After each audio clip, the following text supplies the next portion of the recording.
Bonjour, bienvenue dans cet atelier sur le continuum du BIM. Il vous sera présenté par Julie Ducrot, responsable de l'activité CAO BIM au sein de Grafland, ainsi que sur la partie pédagogique. Pour ma part, je suis Loïc Delobel, président de la société. Alors avant de rentrer dans le vif du sujet, je vous propose de prendre 2 minutes pour vous expliquer en quelques mots ce que fait Grafland. Nous sommes une société de services et à ce titre, nous avons développé depuis plus de 35 ans une expertise forte autour de 3 sujets: la partie CAO BIM, la partie SIG et la partie GED technique, GED projet. Et dans ce contexte-là, nous accompagnons nos clients à 3 niveaux. Nous sommes avant tout revendeurs de solutions logicielles et un certain nombre de ces logiciels vous seront présentés dans le cadre de cet atelier. Nous sommes organisme de formation, nous sommes certifiés Calliope et nos formateurs internes vous accompagneront sur tous les sujets logiciels de cette présentation, mais sur d'autres aussi, que vous pourrez retrouver sur notre catalogue de formation sur notre site grafland.fr. Et enfin, nous accompagnons nos clients sur leurs projets. Ça peut être sur de la migration de solutions, ça peut être sur des projets spécifiques, ça peut être sur de l'expertise. C'est ce qu'aujourd'hui nous sommes à même de faire avec l'ensemble de nos clients. Alors maintenant, je vous propose de passer à la suite de cette présentation avec Julie sur cet atelier. Bonjour à tous et bienvenue sur la conférence donc Construire un continuum CAO BIM réalité interopérable. Je vais vous présenter ce webinaire j'ai écrit pour essayer de ramener un petit peu de pratique à la théorie BIM dans une réalité qui souvent ne colle pas. Donc en gros, je suis partie du postulat que le BIM était un peu à la bouche de tous, mais qu'on avait des projets qui parfois n'étaient pas en phase avec ces exigences-là. Pour autant, je pense qu'on peut voir le BIM comme une valeur ajoutée au projet, y compris au projet 2D. Et donc c'est pour ça que je vais vous présenter un workflow autour de Briscad avec d'autres logiciels qui vont venir nourrir ce workflow. Et Briscad tout simplement pour déjà bah, désamorcer cette idée qui peut parfois planer sur le fait que le BIM serrait vite, mais aussi parce que Briscad c'est un logiciel 2D, 3D BIM et donc, on travaille actuellement avec certains clients pour ajouter des données BIM sur des projets 2D, ce qui va permettre une meilleure gestion du projet sur la durée et aussi de l'automatisation. Et donc, voilà, c'est le logiciel qui me paraît vraiment intéressant à montrer là-dessus, dans cette idée de continuum euh, qu'on n'aura pas forcément chez les concurrents. Pour moi, le BIM, ça peut être un gain de temps. Ça n'est pas que je vais perdre du temps parce que je vais faire une maquette. Ça peut vraiment être un gain de temps parce qu'il va y avoir des notions d'automatisation sur la conception du projet.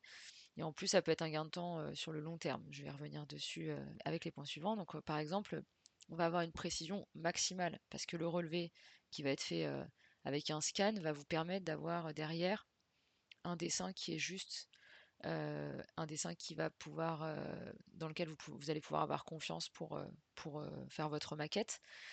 Et ça va nous permettre de dessiner sur des bâtiments historiques, qui est pour moi quand même essentiel dans l'avenir de la construction de l'architecture. Et quand je dis historique, je veux dire tout type de bâtiment qui a déjà été construit.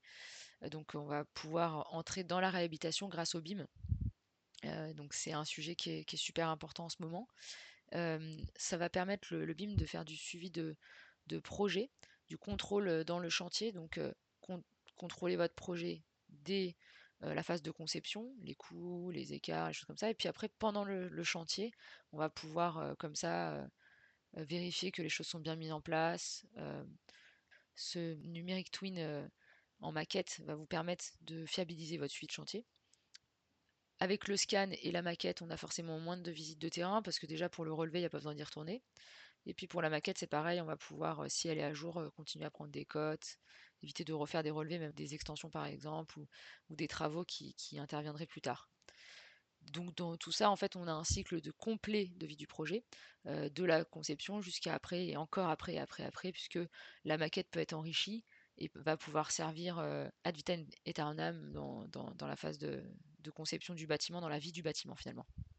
Alors, euh, j'ai bientôt fini de blablater, je vais passer bientôt à la démonstration. On a un workflow donc, que j'ai créé, que je trouve parlant pour la plupart de nos clients, qui va être du départ 1, donc via un scanner Leica RT360, on est venu scanner les données du terrain, donc là au BeamWorld, dans le hangar du BeamWorld. Donc ça a été scanné et en fait, voilà, vous avez les datas qui sont affichées. Et donc en fait, on va pouvoir prendre ce nuage de points et remodéliser une maquette dessus, donc à l'aide de Briscade. Donc j'ai déjà travaillé en amont la maquette, donc on a déjà quelques petites choses qui sont mises en place. Et l'idée, ça va être quand même de vous montrer quelques petites manipulations, comme par exemple la classification du nuage, le scan to beam, les propriétés beam, la propagation, et ainsi de suite. Et pour les précisions, pour voir plus de choses sur ces points-là, j'ai déjà fait des webinaires qui sont accessibles sur notre web TV, donc vous pouvez aller reconsulter ces webinaires. J'ai travaillé sur l'implémentation de Claude, donc qui est une IA d'Anthropic, pour qu'elle vienne faire des choses dans Briscade à ma place, notamment dessiner des choses, compter des choses, classifier des choses. Donc j'ai aussi établi des workflows 2D là-dessus. Ils sont accessibles sur notre web TV aussi. Et j'ai écrit un article que je vous montrerai tout à l'heure, aussi accessible sur notre site internet, sur la mise en place de ce workflow Claude Briscade. Ensuite, je vais pousser la maquette vers une analyse dans Cyclone 3DR, parce que Cyclone 3DR, donc c'est un logiciel de Leica qui est ultra puissant. Le scan y est parfaitement lu. Et on va pouvoir vraiment venir comparer la maquette et le scan. Alors, il y a déjà des outils de comparaison dans Briscade, mais ils sont moins performants. Là, vous allez être vraiment dans un degré de précision maximal. C'est aussi possible de le faire sur des terrains, mais là, je vais rester dans un aspect bâtiment. Et on va pouvoir venir clasher aussi la maquette et le projet que j'aurais dessiné. Et enfin, on finit par la réalité virtuelle, la réalité augmentée, pardon, donc la mise en place de la maquette BIM dans la réalité. Donc on fait un pont entre la réalité du début, le scan, à la réalité augmentée à la fin. Donc voilà par rapport au workflow complet. Donc pour ce workflow-là, je vais m'appuyer sur 3 logiciels centrales, Briscade, qui va être au cœur du workflow, parce que c'est un logiciel challenger qui a des super fonctionnalités, qui va vraiment pouvoir aller un peu partout dans vos projets 2D, 3D, BIM, euh, qui est sur un format DWG natif, donc ça vous simplifie tous vos échanges. C'est vraiment l'importance aussi du BIM, c'est d'être dans l'interopérabilité, donc c'est bien d'avoir un logiciel comme ça qui est si ouvert. Cyclone 3DR, parce que c'est le logiciel de pointe et qu'il n'a pas de concurrent dans ce domaine-là sur une cible très précise. Donc le nuage de points, qu'est-ce qu'on en fait par la suite, comment on l'exploite au mieux, comment on exploite ces données qu'on a utilisées. Et FMRealize, parce que bah, on n'en entend pas trop parler, on entend parler d'une multitude de plateformes BIM en tout genre qui sont concurrentes les unes avec les autres. Et je trouvais ça intéressant de voir que le BIM, ça pouvait être au-delà de la plateforme, quelque chose qui se ramenait à la réalité, qui pouvait être exploité aussi par d'autres types de personnes que les archives. Vous allez voir ça pendant la démonstration, mais ça peut servir à plein de gens cette maquette finalement. Donc une fois qu'elle est faite, autant justement susciter un intérêt derrière réel en phase de projet de maintenance. Voilà, je vais commencer la démonstration et n'hésitez pas à revenir vers nous si vous avez des questions. Du coup, ici, donc, je vais lancer le logiciel en BIM. Évidemment, le logiciel, donc Briscade, vous le connaissez déjà. Et sinon, vous pouvez aller voir d'autres vidéos. Le logiciel fait de la 2D, de la 3D, du civil, de la mécanique et du BIM. Et pour la conférence BIM World, évidemment, je me focalise sur la partie BIM. Donc ici, j'ai déjà préparé le nuage de points dans un dessin. Donc ce nuage de points qui a été scanné dans le hangar du BIM. Ici, donc, je vais masquer mon projet. On va voir que le nuage pour commencer. Voilà. Donc voilà le nuage de points. Donc c'est qu'une partie du hangar qui a été scannée. Donc ici c'est le lieu de la conférence. On voit ici les blocs, la nourriture, les toilettes, etc. Euh, donc le nuage de points a été fait un petit peu rapidement hein, pour qu'il soit prêt pour la conférence. Ici dans Briscade, ce qui est trop bien, c'est que vous avez la possibilité d'importer n'importe quel type de nuage de points. Donc là c'est un E57, mais on lit aussi le LGSX, on lit le RSPRCS, LAS, PTS, PTX, LAS, etc. Ici, donc, je l'ai importé, pré-traité dans Briscade. Et vous avez donc ici tout un workflow BIM qui vous est proposé, scan to BIM, on va dire. Donc, j'ai déjà détecté en amont les étages. Donc ici, vous voyez, j'ai des étages qui vont me permettre de venir regarder mon projet en plan et potentiellement dessiner dedans en diminuant la zone de coupe. Donc vous pouvez comme ça jouer avec la zone de coupe pour conserver par exemple que les murs et venir comme ça redessiner dedans. Donc ça, j'ai déjà fait un webinaire complet là-dessus. Ça ne va pas être le sujet du jour. Mais ici, donc dans le ruban, vous avez un workflow scan to beam avec cet outil-là qui est essentiel. Détecter les pièces qui va venir en fait découper dans votre nuage, donc là je ne l'ai pas fait, des pièces. Je ne l'ai pas fait parce qu'il n'y a pas beaucoup de pièces au Beamworld, mais vous pouvez venir ici redécouper des pièces et donc vous allez comme ça segmenter votre nuage. Donc dans un logement, c'est vachement pratique dans tout ce qui est habitation, bureau, parce que comme ça vous pouvez isoler et travailler pièce par pièce. Vous avez ajusté les pièces, qui est un workflow sympa, assisté par l'IA. En fait, ça vient détecter les pièces justement qu'on a fait avant et rajouter des surfaces sur les murs. Donc je vais vous montrer ça tout à l'heure en manuel puisque je vais le faire en ajuster le plan. Et vous avez le dernier bouton Scan to Beam qui reprend toutes les fonctionnalités d'avant et qui le fait mis bout à bout les unes après les autres. Moi, j'aime pas trop faire ce genre de choses parce qu'on a moins le contrôle des actions qu'on fait, donc je préfère le faire manuellement. C'est ce que je vais vous montrer maintenant. Donc ici, quand on veut faire un peu de Scan to Beam, on prend une bubble. Donc on double-clique sur la bubble view, on a un panneau qui s'ouvre et on va pouvoir ici regarder les choses. Donc si on regarde les choses, ici on voit qu'on a des murs. Alors je vais faire assez simple, je prends l'outil ajuster le plan et je vais venir tout simplement cliquer ici. Donc là ça va prendre le plan et détecter. Et là on va voir que en parallèle, voilà, ça va dessiner ici. Donc on a ici la possibilité d'ajuster à la tolérance. Là je suis à 3 cm. Et donc ça va complètement suivre le fruit du mur, les choses. Ici vous voyez que ça rajoute le pan. Je vais faire un cube pour aller plus vite. Tac. Simplement pour vous montrer le concept de la chose et le sol. Je crois que j'ai fait le plafond. Et donc si c'est fini, on accepte. Et on a notre boîte qui va être faite. Et donc c'est un solide. Et donc on peut faire ça dans chaque pièce. Et en fait après on utilise inverser les espaces. On définit de combien on veut que les espaces soient inversés autour de cette boîte-là. Et ça va constituer des murs autour. Si j'avais eu plusieurs boîtes, ça aurait constitué des murs de la taille de l'entreboîte. Donc là, si ensuite on fait une coupe, vous allez voir, ça va m'avoir fait voilà, une pièce d'une surface de 15 mètres carrés. Donc on voit que ça colle très très bien au projet. J'ai pas fait le petit recoin ici, donc c'est normal. Voilà. Alors au niveau des compositions des murs, parce que pour l'instant j'ai fait des murs vides, vous avez un menu de composition ici qui ressemble un peu à celui de Revit, donc avec des compositions que vous pouvez déterminer. Ici vous pouvez double-cliquer dessus, ce sont des compositions avec identité, aspect et propriété. Donc comme dans Revit, vous pouvez modifier tout ça et vous pouvez en créer davantage. C'est ça qui va faire en sorte que sur la mise en plan, vous allez avoir les bons types de hachures, etc. Les bons matériaux. Ici, donc, une fois que vous avez créé vos compositions et que vous en êtes satisfait, vous pouvez tout simplement prendre une composition et le glisser sur le mur. En fait, automatiquement, donc en choisissant la bonne page de justification, vous pouvez valider, votre composition va être affectée. Vous devez activer ici les deux modes pour bien visualiser ça. Voilà, la modélisation directe se fait vachement bien dans Briscad et vous avez aussi des petits boutons d'assistance, on va dire ici, qui vont vous permettre de gérer les choses. Donc par exemple, de travailler votre jonction ici. Je vais vous montrer, donc ici, si je fais l'outil rectangle RECT que je connais d'AutoCAD, je vais pouvoir très facilement venir ici, par exemple, mettre une fenêtre. Donc tous les outils que vous connaissez d'AutoCAD sont maintenus, ce qui vous permet de gagner du temps. Donc voilà, là j'ai mis une fenêtre et elle est bien paramétrique, je vais pouvoir la modifier.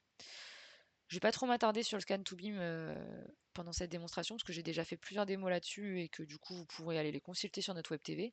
Je vais rallumer le reste du projet que j'ai déjà dessiné et on va parler d'autre chose. Donc si je rallume le reste du projet,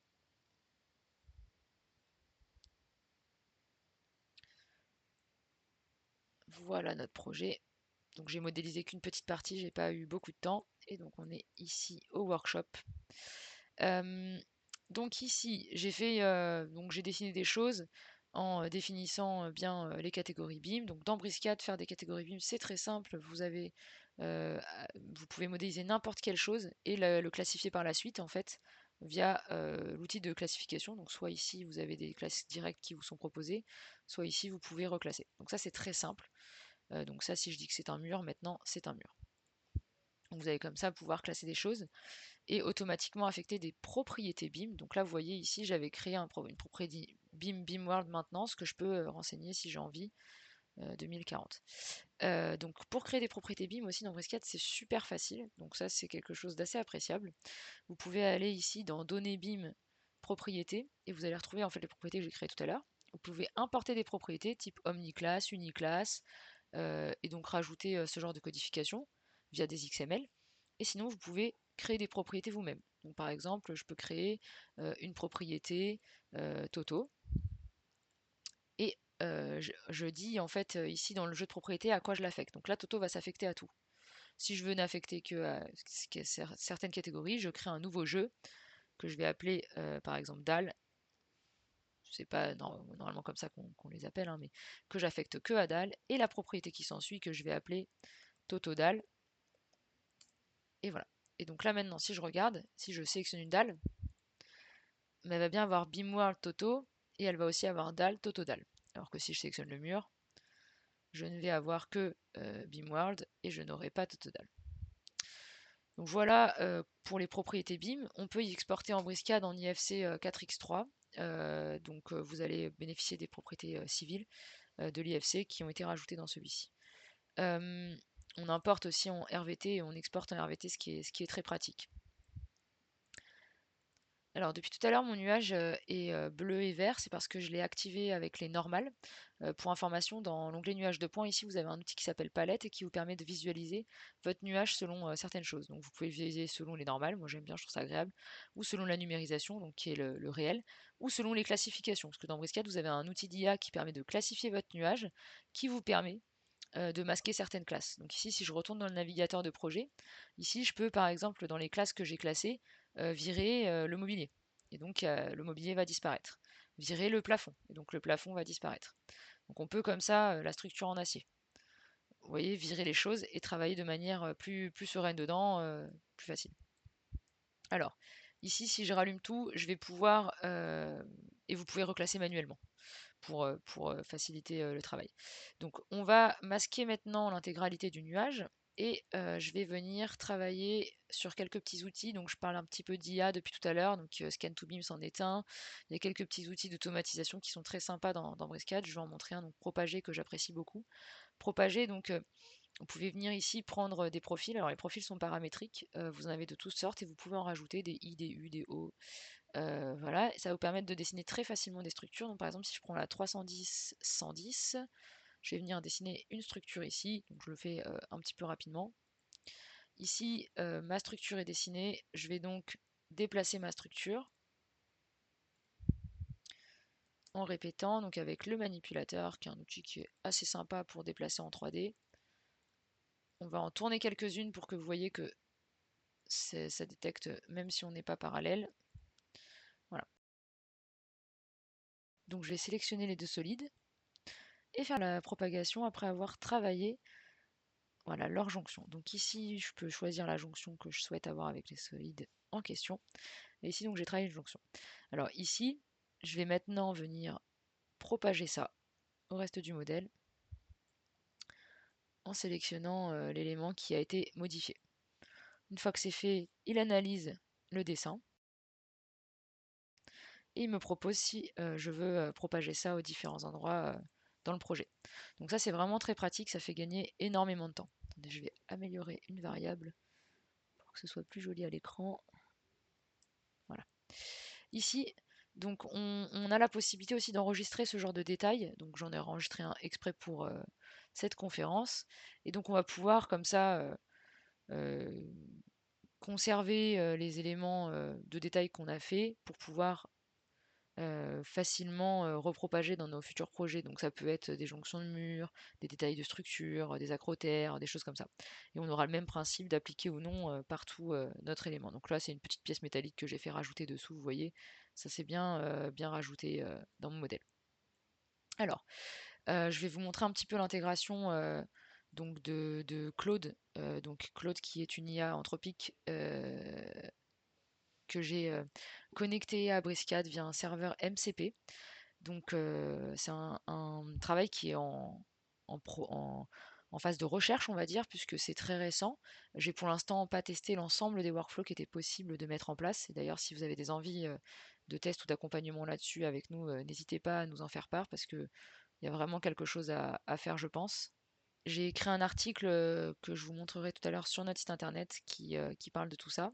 Donc ici, ce que je vais faire, c'est que je vais simplement sélectionner les éléments que j'ai envie et je vais lui demander de me faire des quantitatifs. Donc pour ça, j'ai préparé un prompt exprès pour le Beamword pour gagner du temps sur le fait de taper. Donc ici, je lui demande de me faire un quantitatif de ce que j'ai dessiné en briscade et de ce que j'ai sélectionné, pardon. Donc il va analyser ça. Pendant qu'il analyse, je vais vous montrer un autre exemple de prompt que j'ai déjà testé. Donc par exemple, crée-moi un rectangle de 50 par 10 à des coordonnées spécifiques et extrude-le vers 300. À la fin, on veut le classifier en mur. Donc vous pouvez comme ça lui donner des ordres et en fait il va s'exécuter en arrière-plan et prendre la main sur le logiciel.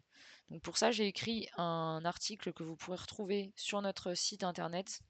Donc ici dans article, vous allez pouvoir trouver ici l'article en question que j'ai écrit et qui explique un petit peu le fonctionnement et qui montre aussi les anciens workflows que j'ai déjà testés.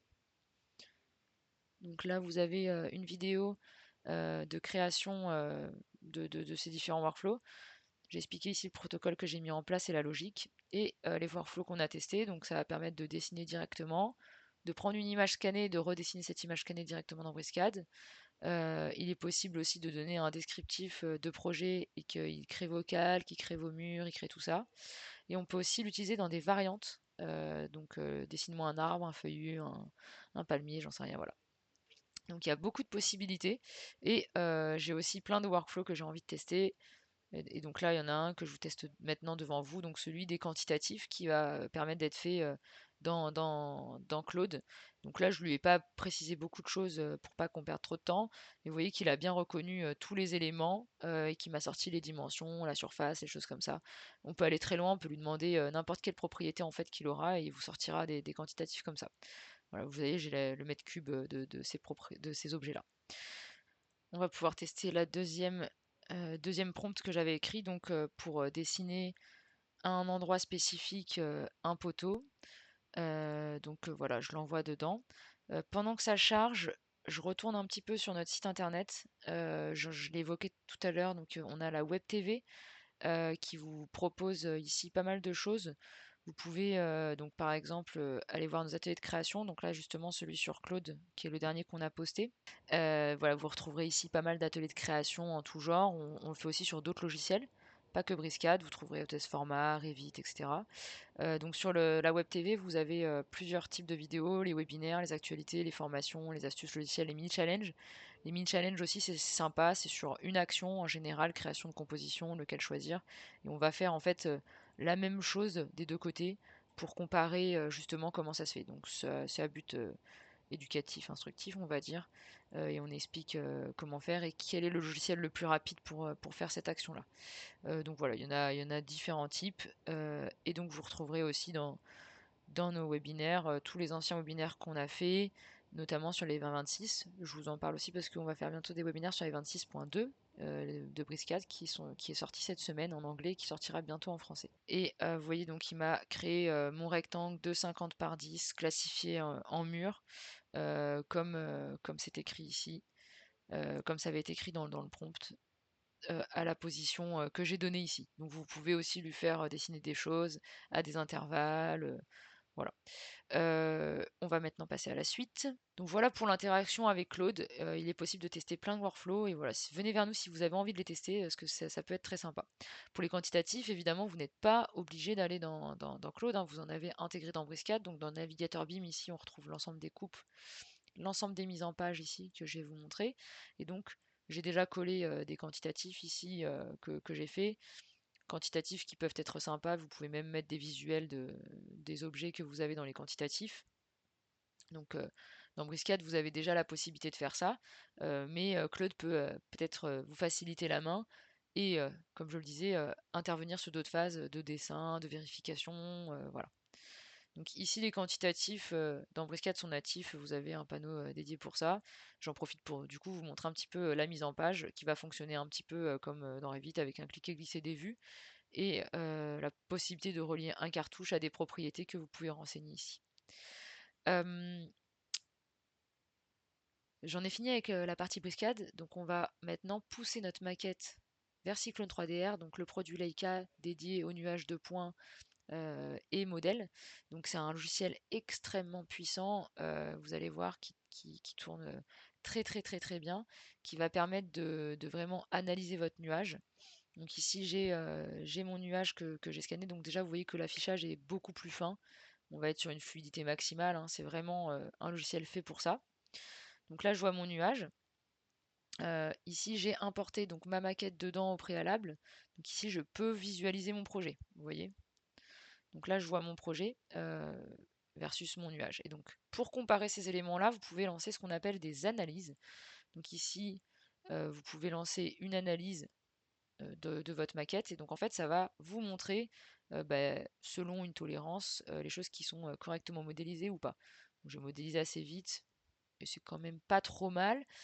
On voit ici qu'il y a une grosse zone en rouge, donc après vous pouvez zoomer dessus et éteindre votre maquette pour vous rendre compte un petit peu de cette problématique. En fait, on se rend compte que c'est que je n'ai pas dessiné le volet ou l'entête, l'enseigne de la boutique, donc qui sort en rouge très fortement. Et donc comme ça, vous allez pouvoir vraiment voir si votre maquette répond bien à la réalité. Donc ça, c'est vraiment super pratique de le faire sur C3DR. J'ai dit qu'il y a des fonctionnalités en briscade, mais celles-là sont vraiment plus poussées. Ensuite, vous avez la possibilité aussi de faire du clash. Donc, j'ai mon projet. Alors, cette fois-ci, donc, je vais allumer mon projet. Donc, le projet de structure qu'on imagine être éphémère, créé ici, donc que j'avais modélisé dans Briscade. Donc là, j'ai ramené mon projet. Je vais pouvoir maintenant éteindre le bâtiment que j'avais modélisé pour garder que mon projet et mon nuage. Et ce que je vais faire, c'est que je vais lancer une analyse de clash entre mon projet et mon nuage. Donc en fait, ça va analyser justement la jonction de ces éléments-là, et ça va me permettre ici de retrouver mes clashs, et donc de comprendre en fait qu'est-ce qui se passe, pourquoi, qu'est-ce qui clash en fait dans mon projet. Et vous voyez ici, je peux zoomer et visualiser très clairement le problème. Donc ça c'est très pratique, ça va vous amener de clash en clash, et vous pouvez totalement comprendre le problème. Là où c'est super ces 3DR, c'est qu'il n'y a pas besoin de partir du logiciel pour gérer ce clash. Alors déjà, on pourrait partir, hein, je ne l'ai pas choisi de manière anodine, il y a un lien direct avec Briscat, ce qui est vraiment très pratique. Mais ici, vous pouvez aussi faire un système de déplacement libre. Donc ici, vous allez pouvoir activer le manipulateur, on va dire, et pouvoir vous en servir à un autre endroit. Donc par exemple ici, pour pouvoir venir déplacer et décoller votre structure. Donc là, je l'ai fait à l'œil, mais vous avez la possibilité de mettre des distances réelles. Donc voilà pour l'intérêt un peu dans ce genre de projet de Cyclone 3DR. Maintenant, Cyclone 3DR, c'est un logiciel extrêmement vaste, donc il y a beaucoup, beaucoup de choses possibles. Il a notamment des outils très cool sur la partie topo, sur la partie MEP aussi, en plus de la partie archi, il fait des super orthophotos, enfin voilà, tout un tas de choses. On va maintenant passer à la dernière phase de ce workflow, qui est donc la réalité, puisque du coup, on était parti de la réalité, on a scanné la réalité, on a fait notre maquette, on a rajouté des informations sur la maquette, on a vérifié que notre projet était OK pour le réimplanter dans la réalité. Et donc maintenant, on va repasser sur la réalité via la réalité augmentée, donc via FME Realize. Donc FME Realize, c'est un outil qui peut servir à plusieurs moments du projet. En fait, il va servir à la fois sur pour des intentions de conception, vérifier si l'intention de conception est bonne, est-ce que ça correspond, est-ce que ça correspond au client. Donc de projection, en fait, on va pouvoir se projeter davantage puisqu'on peut intégrer la maquette 3D dans la réalité, et donc comme ça visualiser si c'est bien, si c'est ok, si ça fit. Mais ça peut aussi être pour la gestion du projet dans du long terme, parce que du coup, si on a le twin, la maquette numérique de notre projet, on va pouvoir venir euh, regarder en réalité augmentée, viser une poutre par exemple et voir ses attributs, par exemple sur de la maintenance, sur des paramétrages thermiques, physiques, matériaux, etc. Et donc voilà, c'est de la réalité augmentée, c'est très accessible et ça permet de réimmerger le projet dans la réalité. Donc si vous avez des questions là-dessus, n'hésitez pas, on a de nombreux experts sur FME. Ça peut vraiment apporter une plus-value dans le cycle de vie de la maquette BIM aussi, qu'elle ne s'arrête pas que au chantier. Voilà, j'ai fini par rapport à tout ce que je voulais vous montrer sur le workflow, donc sur l'interopérabilité de ce workflow. Euh, Si vous avez des questions, donc on était au stand C26, mais là je ne suis plus en direct pour cette démonstration. Je la refais en fait en décalage pour ceux qui n'ont pas pu la voir. Donc Si vous avez des questions par rapport à ça, soit parce que vous nous avez vus au BIMworld, soit parce que vous écoutez cette démonstration en différé, vous pouvez venir sur le site de Graphland nous poser des questions dans le chatbot. Vous pouvez aussi nous écrire. Vous pouvez regarder notre web TV, consulter nos programmes de formation. On sera ravis de vous aider à répondre à tout ça. J'espère avoir été clair dans mes explications et que ça fera écho à vos workflows, votre travail et vos questionnements. Merci encore et à bientôt peut-être sur un autre salon ou sur une formation.